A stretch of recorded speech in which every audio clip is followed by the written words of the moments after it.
Hello dear friends, स्वागत है आपका अपने यूट्यूब चैनल SD एजुकेशन पर। आज हम बहुत ही इंपॉर्टेंट टॉपिक के बारे में बात करने वाले हैं। यूसीसी यानी कि यूनिफॉर्म सिविल कोड, समान नागरिक संहिता, जो कि उत्तराखंड में लागू हो गई है।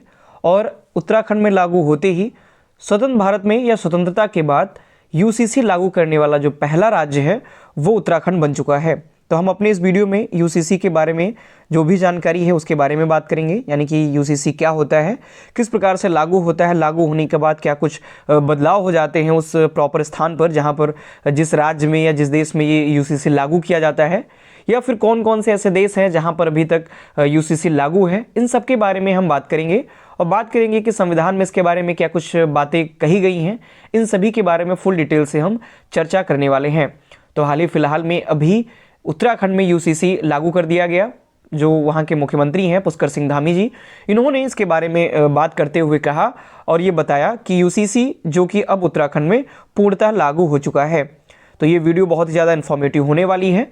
वीडियो शुरू से लेकर लास्ट तक जरूर देखिए, पूरी देखिए, इसकी बिल्कुल भी मत कीजिए और अधिक से अधिक इस वीडियो को शेयर कीजिए ताकि इससे जुड़ी जो भी जानकारी है वो सभी लोगों तक पहुँच सके। तो चलिए बढ़ते हैं वीडियो में आगे की तरफ और हम बात करेंगे पूरी तरीके से डिटेल से यूसीसी के बारे में। तो सबसे पहले हम बात करते हैं समान नागरिक संहिता यानी कि यूसीसी, यूनिफॉर्म सिविल कोड, जो कि हर एक न्यूज़पेपर में इस टाइम पे हर एक जगह पर सुर्खियों में बना हुआ है, क्योंकि उत्तराखंड ने हाल ही फिलहाल में इसे लागू कर दिया है। बात करें तो यूसीसी जो कि उत्तराखंड में लागू हो जाएगा, हर एक न्यूज़पेपर में, न्यूज़पेपर की कटिंग चाहे जागरण हो, BBC हो, सब कहीं पर आपको ये दिखेगा उत्तराखंड में लागू हो चुका है। क्या कुछ है, कैसे इसके नियम होते हैं, क्या कुछ इसमें बदलाव किए जाते हैं।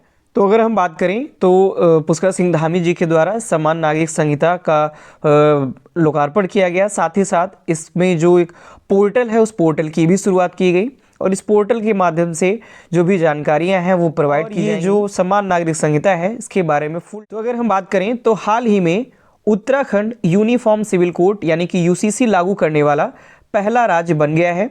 कब लागू हुआ? तो 27 जनवरी 2025 को इसे लागू किया गया है। मोस्ट इंपॉर्टेंट है, ये डेट जरूर पूछी जाएगी हर एक एग्जाम्स में, और ये भी पूछा जाएगा किस राज्य में लागू हुआ। तो उत्तराखंड में ये लागू किया गया। कब? तो 27 जनवरी 2025 को वहाँ के जो वर्तमान में मुख्यमंत्री हैं पुष्कर सिंह धामी, इन्होंने अपने आवास से इसे लागू किया। इस दौरान पुष्कर सिंह धामी जी ने समान नागरिक संहिता उत्तराखंड 2024 को लागू किए जाने पर नियमावली और जो इसका पोर्टल है ucc.uk.gov.in, इसका भी लोकार्पण किया। बात करें तो अब से राज्य में 27 जनवरी का जो दिन है इसे समान नागरिक दिवस के रूप में भी मनाया जाएगा, यानी क्योंकि इसी दिन ये लागू किया गया इसलिए अब हर वर्ष 27 जनवरी को समान नागरिकता दिवस के रूप में मनाया जाएगा। आगे अगर हम बात करें तो उत्तराखंड आज़ादी के बाद यानी स्वतंत्रता के बाद यूनिफॉर्म सिविल कोड लागू करने वाला देश का पहला राज्य बन गया है।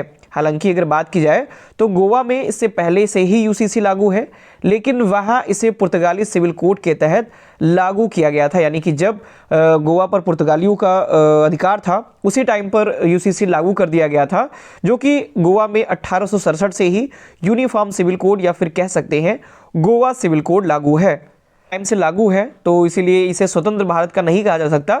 तो उत्तराखंड अगर आज़ादी के बाद या स्वतंत्र भारत का पहला राज्य अगर देखा जाए तो अब उत्तराखंड बन करके आया हुआ है, जो कि पहला राज्य बना है यूनिफॉर्म सिविल कोड लागू करने वाला। हालांकि अगर ओवरऑल देखा जाए तो दूसरा राज्य है, क्योंकि गोवा में से पहले ही से ही लागू है, लेकिन वो 1867 से लागू किया गया था, तब गोवा पर पुर्तगालियों का अधिकार था, इसीलिए उसे स्वतंत्र भारत के अंतर्गत नहीं कह सकते हैं, क्योंकि पहले से ही लागू किया गया था। आगे अगर हम बात करें तो उत्तराखंड में जो यूसीसी लागू किया गया है समान नागरिक संहिता, इसके द्वारा क्या कुछ बदलाव होंगे, क्या कुछ बदलाव देखने को मिलेंगे। तो पॉइंट वाइज अगर हम इनके बारे में बात करें तो यूसीसी लागू होने के बाद शादी का जो रजिस्ट्रेशन होगा इसको कराना अनिवार्य रहेगा। किसी भी धर्म, जाति या संप्रदाय के लिए तलाक का एक समान कानून होगा, क्योंकि यूसीसी कहता ही है समान नागरिक संहिता, यानी जो भी नियम होंगे, जो भी कानून होंगे, वो किसी भी धर्म, किसी भी जाति, किसी भी मजहब से कोई भी व्यक्ति है अगर, तो वो नियम सभी के लिए बराबर रहेंगे। तो किसी भी धर्म, जाति या संप्रदाय के लिए तलाक का एक समान कानून होगा। हर धर्म और जाति की लड़कियों के लिए शादी की जो न्यूनतम उम्र है वो 18 वर्ष होगी।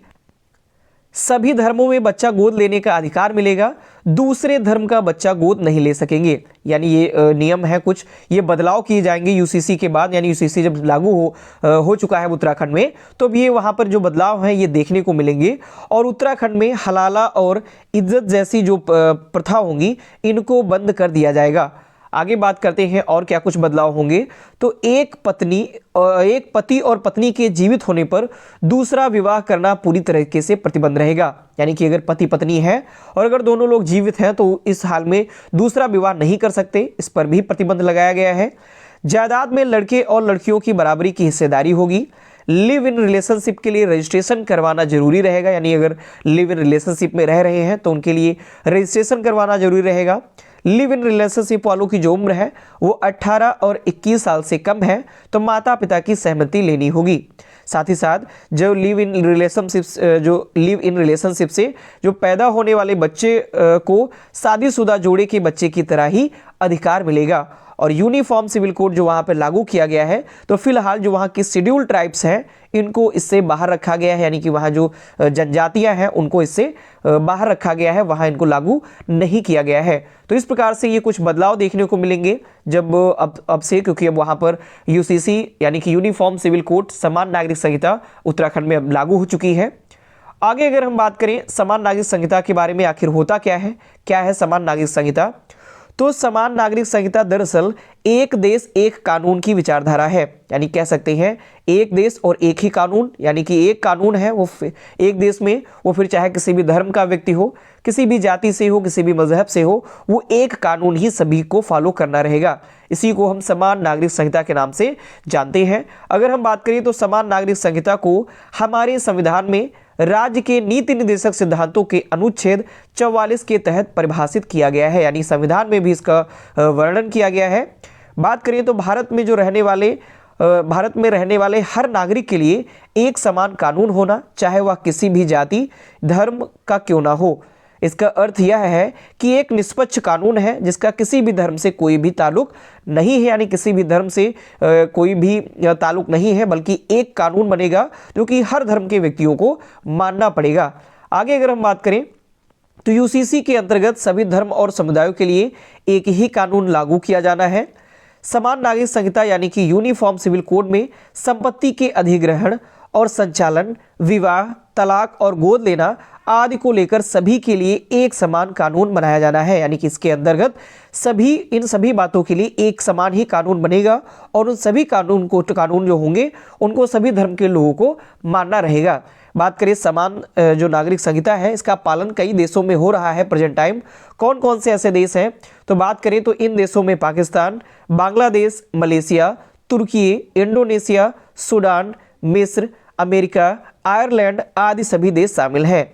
इन सभी देशों में सभी धर्मों के लिए एक समान कानून है, यानी जहाँ जहाँ भी समान नागरिक संहिता लागू है तो उन सभी देशों में सभी धर्मों के लिए एक समान कानून है। अगर हम बात करें तो संविधान के अनुच्छेद 44 में उल्लिखित राज्य की नीति निर्देशक के जो तत्व हैं उनमें यह प्रावधान किया गया है, यानी समान नागरिक संहिता के बारे में बताया गया है और उल्लेखित करते हुए कहा गया है कि राज्य पूरे भारत के क्षेत्र में नागरिकों के लिए एक समान संहिता सुनिश्चित करने का प्रयास करेगा, ऐसा संविधान में वर्णित भी किया गया है।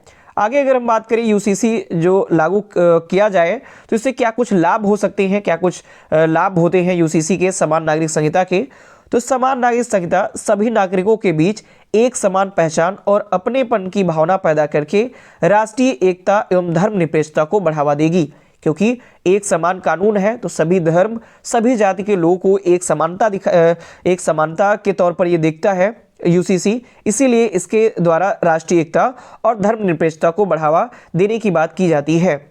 बात करें या सभी के लिए समानता, बंधुत्व और गरिमा के संवैधानिक मूल्यों को भी संपुष्ट करती है। साथ ही साथ यह तलाक, विवाह, उत्तराधिकार, गोद लेने, भरण पोषण आदि मामलों में महिलाओं को समान अधिकार और दर्जा भी प्रदान करेगी। जो पुरानी एवं प्रतिगामी जो प्रथाएं हैं उनका आधुनिकीकरण होगा और उनमें सुधार किया जा सकेगा। इस प्रकार से जो यूसीसी है ये इसके कई सारे लाभ हमको देखने को मिलते हैं।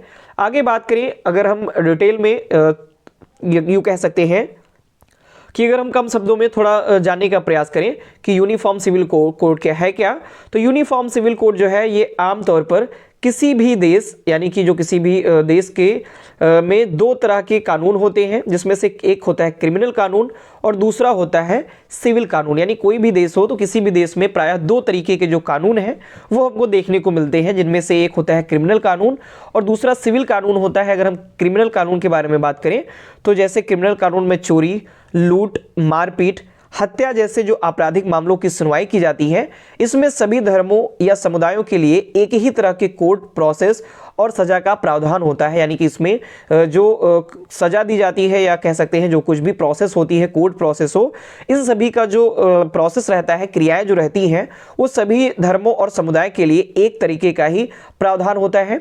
आगे बात करें अगर हम सिविल कानून की, तो जिसमें शादी ब्याह और संपत्ति से जुड़ा मामला सिविल कानून के अंदर आता है। भारत में अलग अलग धर्मों में शादी, परिवार और संपत्ति से जुड़े जो मामले होते हैं, इनमें रीति रिवाज, संस्कृति और परंपराओं का खास महत्व है। यही वजह है कि इस तरह के कानूनों को पर्सनल लॉ भी कहते हैं। यानी कि जो सिविल कानून होते हैं इनको हम पर्सनल लॉ के नाम से भी जाना जाता है।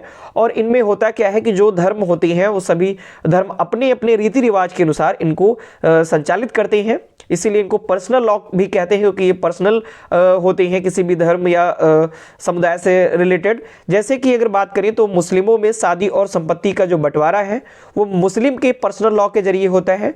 वहीं हिंदुओं की जो शादी होती है वो हिंदू मैरिज एक्ट के जरिए होती है। इसी तरह ईसाई और सिखों के लिए भी अलग अलग पर्सनल लॉ बने हुए हैं। और ये दो तरीके के जो कानून हैं इनके अंतर्गत जब बदलाव किया जाए या फिर कह सकते हैं अगर, तो यूनिफॉर्म सिविल कोड क्या करेगा, ये इसके जरिए पर्सनल लॉ को खत्म करके सभी के लिए एक जैसा कानून बनाए जाने की मांग की जा रही है। यानी भारत में रहने वाले हर नागरिक के लिए निजी मामलों में भी एक समान कानून, चाहे वह किसी भी धर्म या जाति का क्यों ना हो, यही होता है यूनिफॉर्म सिविल कोड। जैसे फॉर एग्जांपल में बात की जाए तो जैसे पर्सनल लॉ के तहत मुस्लिम पुरुष 4 शादी कर सकते हैं, लेकिन हिंदू मैरिज एक्ट के तहत पहली पत्नी के रहते दूसरी शादी करना अपराध है। इसके लिए एक कानून बनाया जाएगा जिसे दोनों धर्म के लोगों को मानना पड़ेगा, क्योंकि पर्सनल लॉ अपने अलग अलग धर्मों के अपने अलग अलग पर्सनल लॉ है, वो अपने हिसाब से उन सिविल कानूनों को वो मानते हैं, पर्सनल जो लॉ है उनको फॉलो करते हैं। लेकिन अगर यूनिफॉर्म सिविल कोड लागू है वहां पर, तो जो एक कानून बनाया जाएगा उसी के अनुसार वो सभी धर्म के जो व्यक्ति होंगे वो उसको फॉलो किया जाएगा। इस प्रकार से जो यूनिफॉर्म सिविल कोड है ये कार्य करता है। बात करें तो हमने बहुत ही आसानी से और बहुत ही कम शब्दों में यूनिफॉर्म सिविल कोड को समझने का प्रयास किया। आशा करता हूं सभी लोगों को समझ में आया होगा कि यूनिफॉर्म सिविल कोड क्या होता है, किस प्रकार से लागू होता है, किसी क्षेत्र विशेष में लागू होने पर वहां क्या क्या बदलाव हो जाते हैं, क्या क्या नए नियम लागू हो जाते हैं, इनके बारे में भी हमने बात की। हाल ही फिलहाल में उत्तराखंड में लागू किया गया है यूसीसी यानी यूनिफॉर्म सिविल कोड, समान नागरिक संहिता, वहां पर क्या कुछ बदलाव देखने को मिलेंगे, हमने उनके बारे में बात की। तो आशा करता हूं ये जो इन्फॉर्मेशन है ये आपको पसंद आई होगी, इन्फॉर्मेशन आपको सही लगी होगी, सटीक लगी होगी। अगर ये जानकारी आपको पसंद आती है तो इसके लिए आप वीडियो को लाइक करें, अधिक से अधिक वीडियो को अपने दोस्तों के साथ, अपने जो मित्र मंडली है, ग्रुप है कॉलेज के या किसी भी तैयारी से रिलेटेड कोई भी ग्रुप है, आप उस पर शेयर करें ताकि उन लोगों को भी पता चल सके कि यूसीसी होता क्या है। फिलहाल जो उत्तराखंड में लागू किया गया है तो वहां पर हम नए क्या कानून बन करके आएंगे, नए क्या नियम वहां पे देखने को मिलेंगे, इन सबसे सभी लोग जानकारी इन लोगों को मिले, इसके लिए आप ये वीडियो अधिक से अधिक शेयर करें और चैनल को सब्सक्राइब भी करें। धन्यवाद।